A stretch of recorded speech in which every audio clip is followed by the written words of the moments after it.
Hello दोस्तों, स्वागत है आपका केल साइंस पॉइंट पर। मैं केल रणवा आज आपको बताने वाला हूं संक्रमण तत्वों से संबंधित कि संक्रमण तत्व क्या होते हैं या संक्रमण धातु क्या होती है। संक्रमण तत्व कह सकते हैं या इन्हें कह सकते हैं संक्रमण धातु।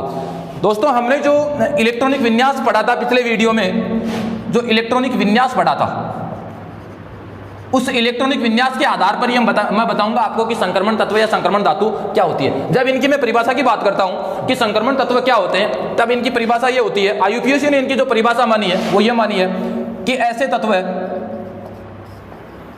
तत्व है जिनका डी उपकोष, ऐसे तत्व जिनका डी उपकोष अर्धपूरित हो। अर्धपूरित हो मतलब आधा भरा हुआ हो। अर्धपूरित का मतलब है जिनका डी उपकोष आधा भरा हुआ हो या जिनकी डी कक्षा आधी भरी हुई हो, वो कौन से तत्व कहलाएंगे? संक्रमण तत्व कहलाएंगे। इनमें इन तत्वों में जो ज्यादातर तत्व है वो धातु होते हैं, इसलिए इन तत्वों को मैं कह सकता हूं संक्रमण धातु।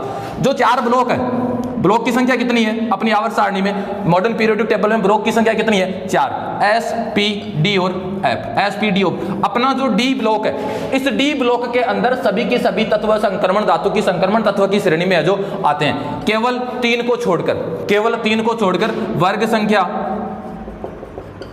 12 के जो तत्व है, वर्ग संख्या, वर्ग का भी पूछा जाता है कई बार कि डी ब्लॉक में कौन सा वर्ग संक्रमण तत्वों की श्रेणी में नहीं आता, तो वर्ग 12वां रहेगा अपना जो संक्रमण तत्वों की श्रेणी में जो नहीं आता।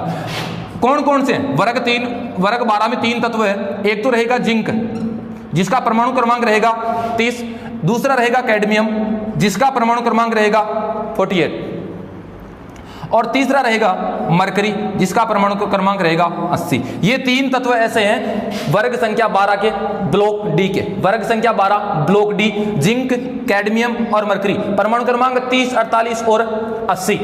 ये तीनों के तीनों तत्व संक्रमण तत्वों की श्रेणी में नहीं आते। कैसे नहीं आते, क्यों नहीं आते, वो देखना। जब मैं इस का इलेक्ट्रॉनिक विन्यास लिखता हूं, जैसे मैं जिंक का इलेक्ट्रॉनिक विन्यास लिखता हूं, यहां पर जिंक का इलेक्ट्रॉनिक विन्यास लिखता हूं, परमाणु क्रमांक है 30, तो अपना इलेक्ट्रॉनिक विन्यास रहेगा 1s2, 2s2, 2p6, 3s2, 3p6, 4s2 और 3d10। पहली बात तो यहीं से शुरू होती है कि इसमें डी कक्षक है, इनमें जो डी उपकोष है, इसकी बात, इसके ऊपर इसमें कितने इलेक्ट्रॉन होने चाहिए? इसमें इलेक्ट्रॉनों की संख्या 10 है और होने कितने चाहिए? 10 ही होने चाहिए। होते हैं 10 ही होते हैं और 10 इसके अंदर है जो पूरे। अब जब मैं इसको कक्षकों में इलेक्ट्रॉन भरूंगा, जब मैं कक्षकों में इलेक्ट्रॉन भरूंगा तो मैंने 2 यहां पर दिए, 2 यहां पर दिए, 2 यहां पर दिए, 2 यहां पर दिए और 2 यहां पर दिए। मतलब कि डी कक्षा में, इसमें डी उपकोष में पूर्ण रूप से सारे के सारे कक्षक है जो भरे गए हैं। कोई भी कक्षा खाली नहीं है। एक में 2 इलेक्ट्रॉन आते हैं और 2 इलेक्ट्रॉन मैंने 5 कक्षा यहां पर बनी है और 5 में कितने इलेक्ट्रॉन भर दिए?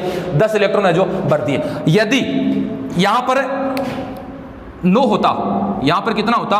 9 होता, तो 9 होता तो डी कक्षा अर्धपूरित है, पूर्ण भरी हुई नहीं है। तो यहां पर जो अंतिम अपनी कक्षा रहेगी, अंतिम जो कक्षक रहेगा, इसमें एक ही इलेक्ट्रॉन होगा, इसमें इलेक्ट्रॉन की संख्या एक ही रहेगी। इसका मतलब ये आधा भरा हुआ है। इसका मतलब क्या है? आधा भरा हुआ है। तो संक्रमण तत्व वही तत्व होते हैं जिनका डी उपकोष में या जिनका डी उपकोष पूर्ण पूरित नहीं हो, जिनका डी उपकोष आधा भरा हो या अर्धपूरित हो, वो संक्रमण तत्वों की श्रेणी में आते हैं। और संक्रमण तत्वों की श्रेणी में डी ब्लॉक, पूरा का पूरा डी ब्लॉक संक्रमण तत्वों की श्रेणी के अंतर्गत है जो आता है कि इसका डी ब्लॉक पूर्ण रूप से भरा हुआ नहीं रहता, वो क्या कहलाते हैं? संक्रमण तत्व है जो कहलाते हैं। अब इस यहां पर अगर 8 भी होता तो भी वो संक्रमण तत्व होता, अगर 7 भी होता, 5 भी होता, 4 भी होता, 6 भी होता, तब भी उसे हम क्या कहते हैं? उसे संक्रमण तत्व है जो कहते हैं। तो इसकी परिभाषा छोटी सी है, या तो ये लिख लो कि ऐसे तत्व जिनका डी उपकोष अर्धपूरित हो या ऐसे तत्व जिनका डी उपकोष आधा भरा हो, वो कौन से तत्व कहलाते हैं? संक्रमण तत्वों की श्रेणी के अंतर्गत है जो आते हैं। जैसे ये शुरू होते हैं अपने परमाणु क्रमांक 21 से लेकर, स्कैंडियम से चालू होता है 20 तक। तो अपने पास जब मैं परमाणु क्रमांक 20 की, जैसे मैं कैल्शियम की बात करता हूं, तो कैल्शियम का अपना इलेक्ट्रॉनिक विन्यास क्या रहेगा? 1s2, 2s2, 2p6, 3s2, 3p6 और 4s2। 10 और 10 कितने हो गए? 20। तो इसके परमाणु क्रमांक में इलेक्ट्रॉनों की संख्या यहां पर कितनी हो गई? 20 हो गई। इसका मतलब 20 तक जब मैं परमाणु क्रमांक की बात करता हूं तो अपने पास डी उपकोष आता ही नहीं है, डी उपकोष अपने पास आता ही नहीं है। डी उपकोष तो कहां से शुरू होगा, स्कैंडियम से शुरू होगा, परमाणु क्रमांक 21 से शुरू होगा। तो परमाणु क्रमांक 21 भी किसकी श्रेणी में आएगा, संक्रमण तत्व की श्रेणी में आएगा।